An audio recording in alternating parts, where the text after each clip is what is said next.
If you like audiobooks or audio shows, check out a free trial of Audible. Just click the link in the description. Welcome to Mindshock True Crime. You are listening to the Maura Murray series. This is episode 66, The Sedan. And we've examined the SUV 001 and all of those issues that everybody knows about, the timeline, the obfuscation, the oxygen show attempting to rewrite the narrative while pretending to be objective when Art Roderick made their goals perfectly clear. And the goal was to put any kind of police involvement or police conspiracy to bed, not to actually find the truth. He's been very clear about that. No objectivity, no logic, just blind faith that X scenario is definitely not true, even though it seems to be more likely with with more and more obfuscation being poured on. And then only these approved avenues of investigation are reasonable to examine by these narrative steers, of course. So we'll be looking at John Monahan, Cecil Smith, and a possible smoking gun article written closer to the time of February 9th, 2004, that may hold the clue to finally solving definitively the mystery of whether or not Cecil Smith was in the sedan or SUV 001. And the more we explore, the more it seems very, very likely he was in fact in the sedan. Obviously, if you weren't there, you can't know for sure, but we can examine all of the available evidence before and after narrative rewriting and narrative steer obfuscation. And we can attempt to discern what the truth really is, because this is Mindshock, where the only thing we know for sure is that we don't know anything for sure, but we examine everything with logic and reason at the forefront, remaining neutral, objective, and scientific. Unlike seemingly all these other podcasts, commentators, law enforcement officials who make their bias perfectly clear in no uncertain terms. As always, if you enjoy the podcast, you can donate to our PayPal. Just check the link in the description. Help support the channel. Help us get more mind-shocking episodes out there, not only promoting awareness on cold cases and missing persons, but putting pressure on authorities and letting them know that there are those that actually do care about truth and justice and closure. Make sure to subscribe to the channel, hit that bell for notifications. Make sure you allow your device to have those notifications come through. You could also just go to youtube.com/Mindshock or youtube.com/Mindshock True Crime for the focus on true crime cases. Like this podcast, share it across social media platforms, of which you can find us on Twitter, Facebook, Reddit, and Patreon. Patrons do get priority for case topic logical analysis, co-podcaster requests. You could also be a guest on the podcast depending on your tier. Questions, comments, theories, thoughts, suggestions, rebuttals, debunkings of any kind, leave them in the comment section. The only thing I do ask is you have at least a first or second grade English comprehension level. Obviously, there's many people who do not. First, make sure you clearly understand what is presented. Then you can agree, disagree, jump in with your thoughts. But if you skip that first step, then your comments will only be good for Dunning-Kruger examinations, which are also useful, so that's fine. It's not completely useless. But if you want to engage in any kind of meaningful, logical dialogue discussing the actual relevant issues here, make sure you're at least at a basic English comprehension level. So, first of all, the ongoing issues with whether it was sedan, the cruiser sedan, the SUV, obviously John Monahan himself stated he believed Cecil was in the sedan, the cruiser. Not only that, but first responders have also stated Cecil Smith was in the sedan. These are, of course, first responders like Abby Kennedy, who coincidentally, believe it or not, was not interviewed for the Oxygen show. It's almost like the Oxygen show did not interview anybody that had a conflicting opinion or a conflicting story to their new imaginary narrative, where they were going to downplay any and all possible police involvement with a very, very biased presentation, clearly not after the truth in any way, and openly admitted by Art Roderick. So let's go in with the Mindshock right away. So here's an article that John Smith was sent, and I don't know if this was ever definitively tracked down on what is the source of this article. So this is allegedly a 2006 article with an actual photograph of a Haverhill police sedan, but it doesn't say 002. It says 008. That's what looks like 008 to me. And the caption is here: Officer Cecil Smith's cruiser was in the area of outdoor country sports when he was dispatched to MAURA's single vehicle crash. His multi-agency coordinated response has garnered widespread acclaim. I don't know if acclaim would be the right word there, but let's examine this article. So this is, it says prompt arrival here, continued from page 3. And this does seem like a heavily biased article, but it has an actual photograph of Cecil Smith's cruiser. So unless this entire article is completely fabricated, but it includes quotes from Cecil Smith himself. And from the top here, that is kind of feedback you want. Another success story in executing a prompt response.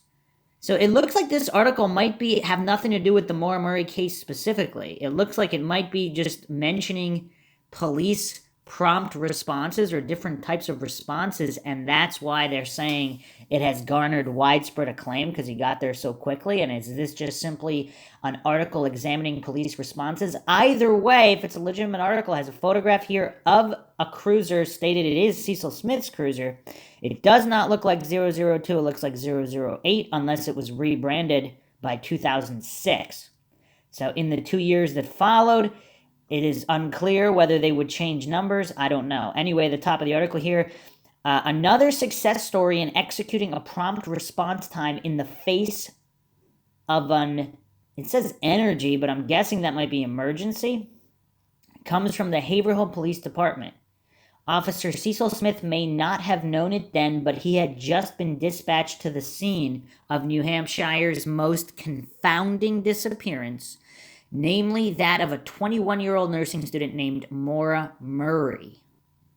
I was in the area of country sports, the country sports lot there, when I heard received the dispatch for a single vehicle accident on the stretch of road there past the Weathern Barn, and it's, you could throw a stone from the perch of the Weathern Barn and have it land in another jurisdiction, in Bath, right there. And that's another curious statement. We have another reference to jurisdiction. Of course, there were witnesses arguing about jurisdiction. Even that was downplayed by the steerers, but this was reported directly to Fred Murray at his hotel early on in the case about these witnesses that heard individuals arguing over jurisdiction. And of course, this is not far from the line into the national forest, the White Mountains National Forest. You have jurisdiction issues, and supposedly the vehicle was moved several times. Again, all of this highly coincidental. The coincidence theorists just, again, this is probably their favorite case because there's just mountains and mountains of coincidences. No matter where you look, it's all coincidences and anomalies, unlike any other case. And the steerers, obfuscators, trolls just have this nothing to see here attitude with their heads planted so firmly into the sand. They're just not willing to examine any of these issues that are, again, not present in any other case. So let's continue here. Rather than wait for confirmation that the single vehicle accident happened in Haverhill, Officer Cecil Smith coordinated with state police in real time. And again, we do have all these conflicting accounts. Monahan supposedly overheard that the lights were there in front of the house during the call that he was hearing on the radio as well. And then, of course, John Monahan's presence denied by the state police. This is another fact the narrative steerers love to sweep under the rug.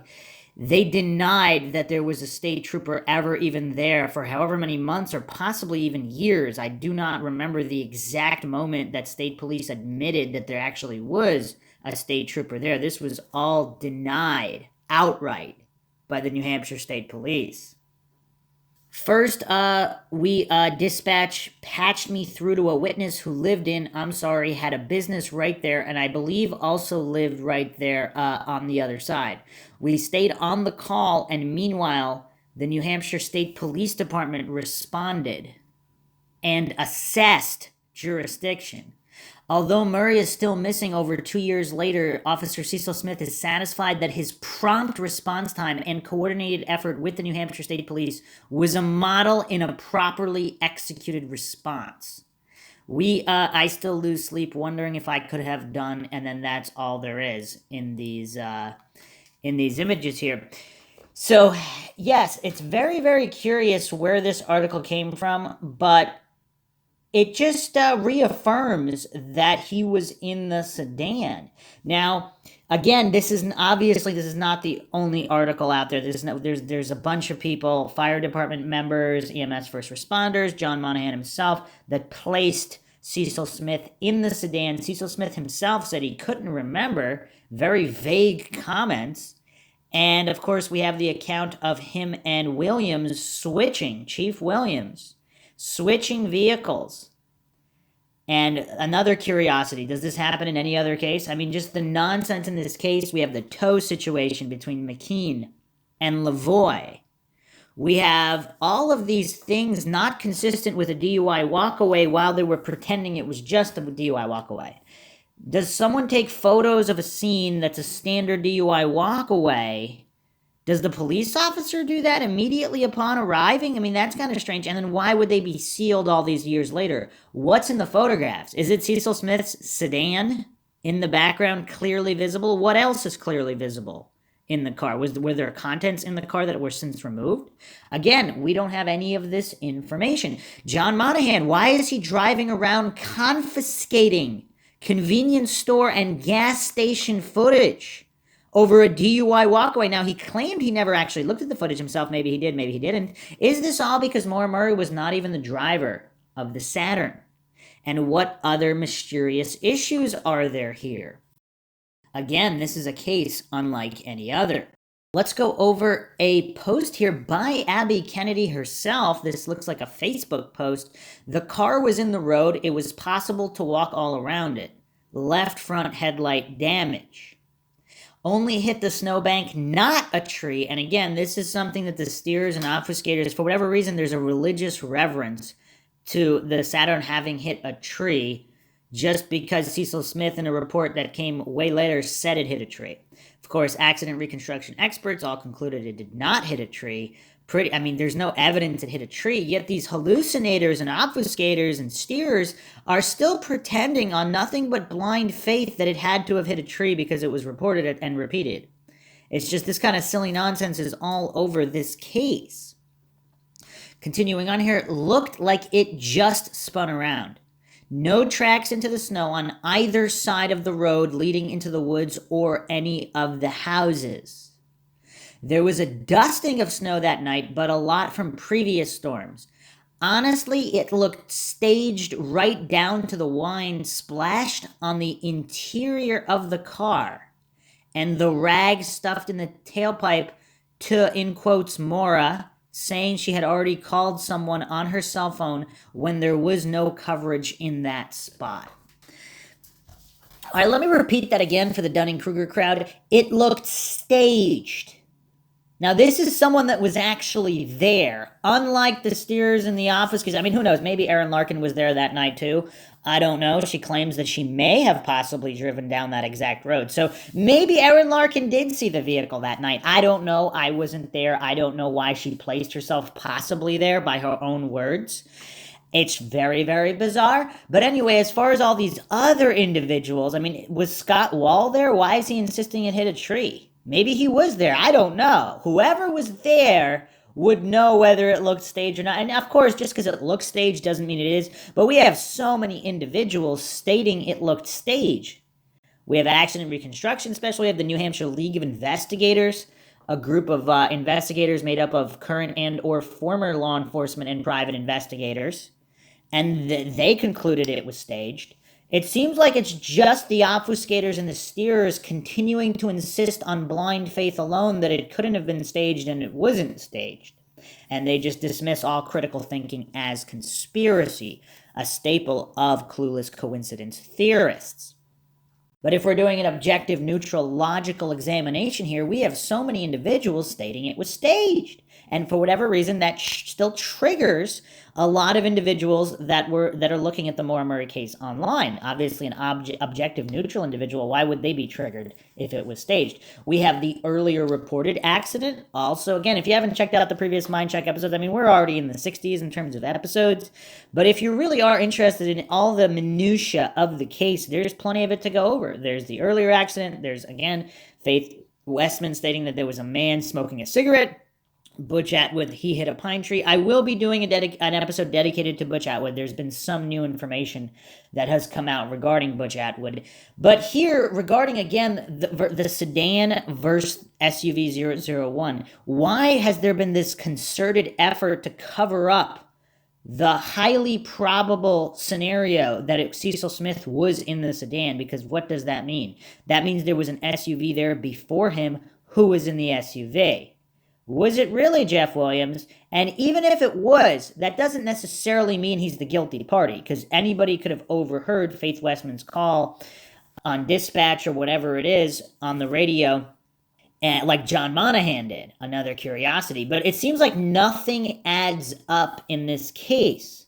Can't even really place Maura Murray at the scene. There's more evidence pointing away from Maura Murray being at the scene than to Maura Murray being at the scene. And that's really irrelevant because there's so many clueless goofs that comment on this case. They don't understand how burden of proof works.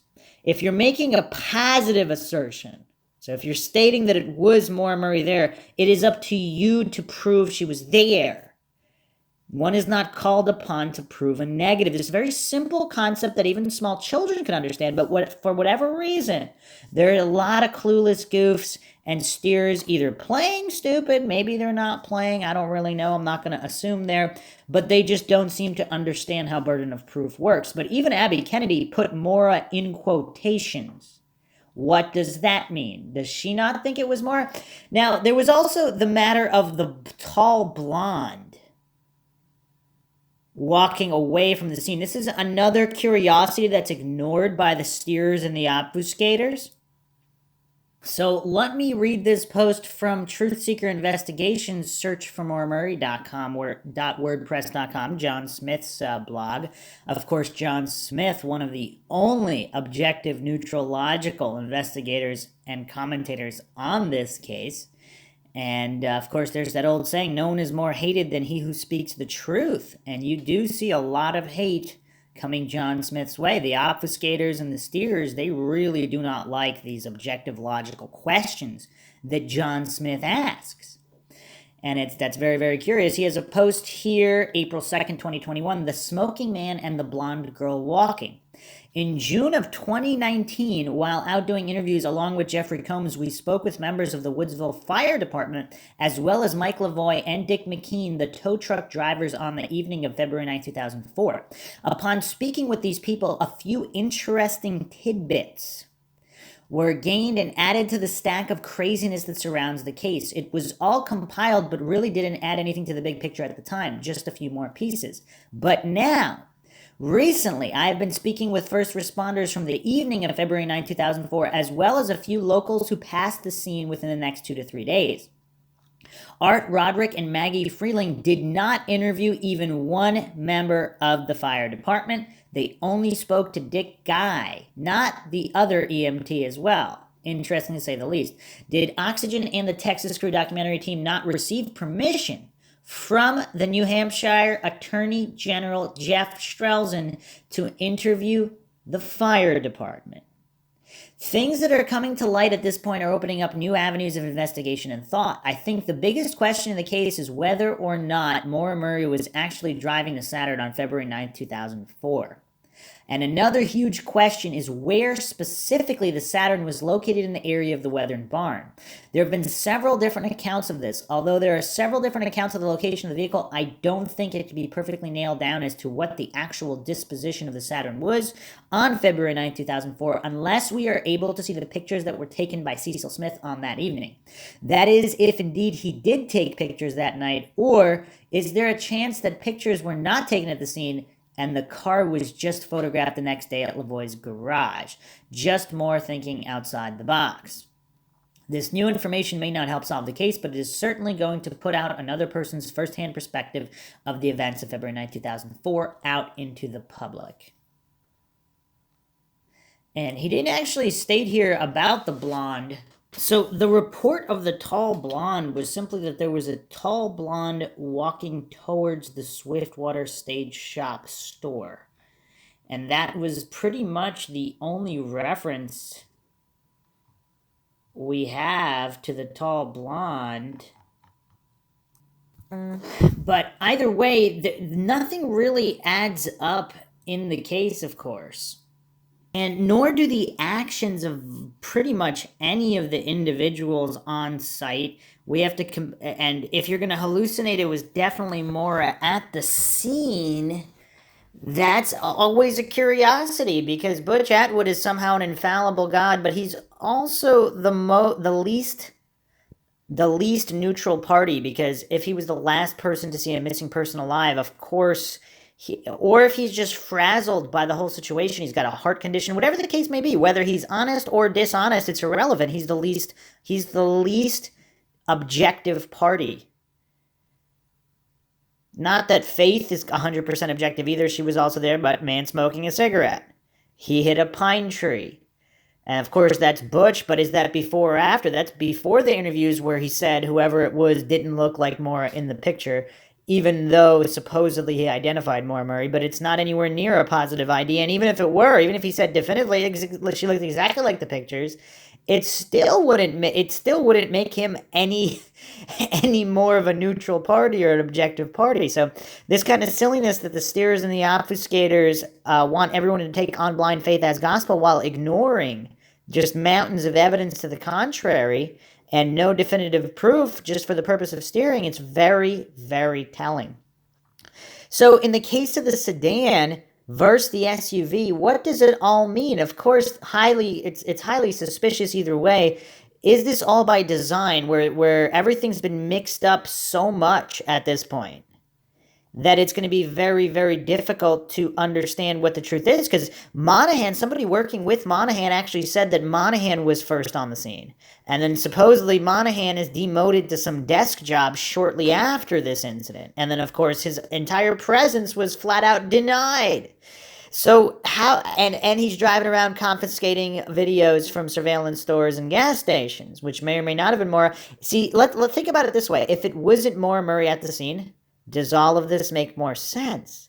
All of a sudden, all of this is non-coincidental. It makes sense. If they're trying to cover up the fact that it wasn't MAURA, or they're trying to prevent anybody from finding out who it was, all of these actions kind of make sense. Now, the motivations behind them, I'm not going to hallucinate motivations. Like a lot of these steerers, obfuscators, and trolls, or just the Dunning-Kruger crowd, they think motivations are just the most important thing. We don't know the truth, so we don't know what the motivations would be. But regardless, whether it was upper agency involvement, of course, coincidentally, we have DEA and U.S. Marshal activity in the Haverhill area. I mean, in this small little hamlet, just another coincidence to add to the stack. But anyway, if there's something going on and there was some kind of order from above, and it wasn't MAURA, and it intersects some other bigger case, and there's all these gag orders, they would want to prevent, if some part of the case, if finding out that it wasn't MAURA Murray on the scene compromises another case, it seems like they would try to make sure to do everything possible to keep everyone from finding out that it actually wasn't MAURA Murray at the scene. Now, whether it was a man smoking a cigarette, whether there was some blonde involved, whether it was law enforcement involvement. The other thing that doesn't really make sense, you have another officer, Landry, who coincidentally was the one behind the Londonderry ping warrant. Coincidentally, he actually struck and killed a civilian in the area and received a safety award afterwards anyway. But regardless of that situation, regardless of the safety award, all of the goofs out there saying it's impossible that an officer, drunk or not, would strike someone in the road and then cover it up. I mean, we have an exact scenario happening in the same relative time period. I mean, even if we didn't, to hallucinate that it's not a possibility, I mean, it's really weird. But when you have direct examples of it happening, I mean, this is almost as silly as in the Stephen Avery case. Manitowoc would never frame Stephen Avery, even though they did it before. Like the same individuals. I mean, it's just this nonsensical approach that a lot of so-called true crime commentators have. I mean, if they're not steerers or intentional obfuscators, if they're just this severe in their Dunning-Kruger and biases, I mean, it's so silly. You have direct examples in the same area with officers actually involved in the investigation, and somehow they're going to hallucinate that there's no chance that a drunk officer accidentally hit her. Now, whether it was an officer intentionally abducting and murdering her, I mean, that's another issue. Some people whose cognitive dissonance is too much to overcome.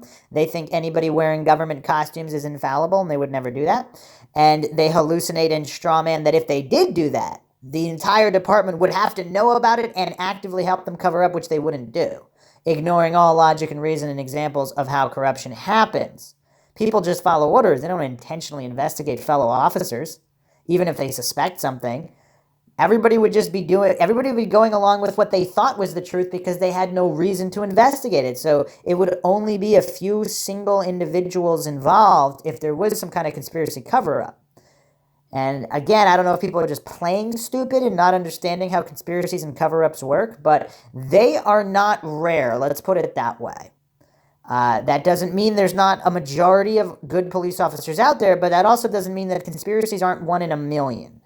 They do happen relatively frequently, and those are the ones that are just found out about. And we're finding out now, like even look at the Tara Calico case. If the responsible party was the son of a police chief, I mean, it all kind of makes sense how it was handled. And now all these decades later, people are less shocked.